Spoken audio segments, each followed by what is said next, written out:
Aujourd'hui, nous allons entrer dans une parole forte de Jésus, une parole qui ne s'adresse pas à la foule, mais aux disciples. Dans Évangile selon Matthieu 16, 24, Jésus dit « Si quelqu'un veut venir après moi, qu'il renonce à lui-même, qu'il se charge de sa croix et qu'il me suive. » Remarque bien une chose, Jésus ne parle pas à la foule, il parle à ses disciples. Il y a une différence entre la foule et les disciples. La foule suit Jésus pour les miracles, pour les bénédictions, pour les solutions. Mais les disciples suivent Jésus pour être transformés. Un disciple est quelqu'un qui apprend à imiter un maître. Être disciple, ce n'est pas seulement écouter, c'est reproduire. Et quand on parle de disciple, on parle forcément de discipline. Un vrai disciple apprend à gérer ses émotions, ses réactions, ses désirs.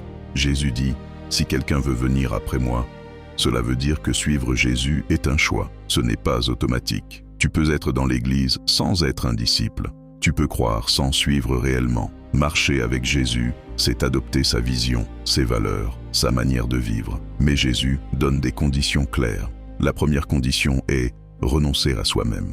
Renoncer à soi-même, ce n'est pas se détester, c'est refuser de laisser la chair diriger ta vie. Dans Première Épître aux Corinthiens 9, 25, la Bible parle de discipline et d'abstinence. Cela signifie que dans la vie chrétienne, il y a des choses que tu dois refuser, même si tu en as envie. Paul dit qu'il traite durement son corps et qu'il le tient assujetti.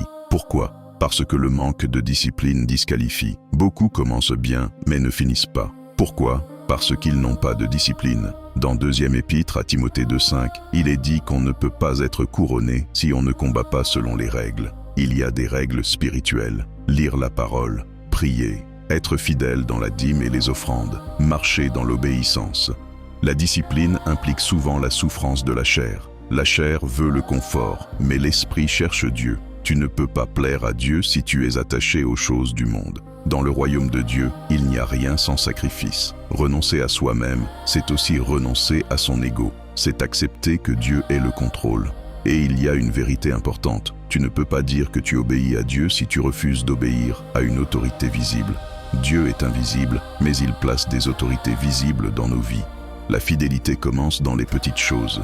Celui qui est fidèle dans les petites choses sera fidèle dans les grandes. La deuxième condition que Jésus donne est se charger de sa croix. La croix n'est pas un symbole léger. La croix est un poids. La croix est une charge. Et surtout, la croix est personnelle. Chacun a sa croix. Tu ne peux pas porter la croix de quelqu'un d'autre et quelqu'un d'autre ne peut pas porter la tienne.